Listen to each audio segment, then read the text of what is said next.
Yeah! It's your boy! How to be the Jesus Christ of photography. Method 1. If there's anything I've learned from photography, it's that it takes absolutely no skill. All those times that your friend or whatever, they took a cool picture and you were like, wow, they must have a good camera. It's all in the camera. So if you're watching this and you want better pictures, just leave right now and don't come back until you have a better camera. That's like, I don't know, worth over $1,000, okay? Oh, you're back. Number 2.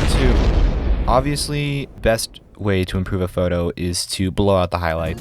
I know you think I'm joking right now, but I'm being completely serious, okay? Take your subject or yourself or whatever and make it completely impossible to see your face. That way no one will be able to judge you, and it might even increase your self-esteem a little. Or just use a Snapchat filter. Everyone loves those. Method 3. Make sure you use HDR. No one really knows what it does, but it's, it makes everything look better. It's just the make my pictures look magically better button. If your background is blurry, you are automatically a good photographer, hands down. Like, every time. Just make sure you get a good lens. If you're shooting on an iPhone, just get really close up to something. It works every time. Like a flower or whatever. You see all those, or like the raindrops that literally everyone has on their page. Go take your phone, put it up to some raindrops, right? Focus on it. You're a photographer. Method 4. Tripods. Don't do anything. Throw them out. Don't bring them with you. They're not good for anything, I promise. Just extra weight. Screw those things. Method 5. Okay, I was kidding.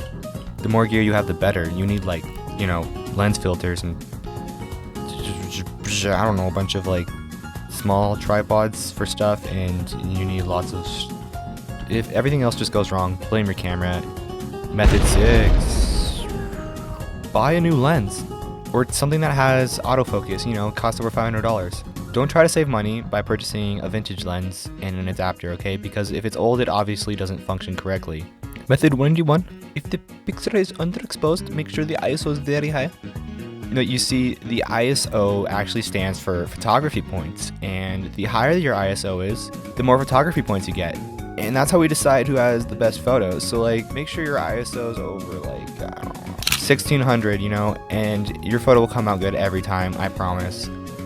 Take it from me, I'm a professional photographer. I'm on YouTube. You're watching this video, you can trust me. What are you making a video or something? No. What are you doing? I'm just talking. Always raise the vibrance and contrast. No matter what you do, it will look amazing, okay? Trust me, if you add a vignette, you make it effects as high as possible, people will be like, holy crap, what camera do you have? I want to know immediately because you are the best photographer I've ever met. Method 8.5. Film vertically at all times. I know you're on the other end, watching this video. You're probably one of my 3 friends. You're like, who does this guy think he is? I'm not gonna frickin' film vertically. Film vertically, trust me. If you have an iPhone, it's way too hard to turn your phone sideways, and it's just way more convenient if you have your phone up and down. Method 9. Out of focus lights. If it's out of focus, you're a photographer. It's like I say, photography is like most things in life, does not take effort. If it takes effort, you're doing it wrong. If it feels good, do it twice. Method 10. Respect your elders. Alright, I think that about wraps up everything you need to know. If you like this crap, give it a like. If you didn't, give it a dislike. I don't know.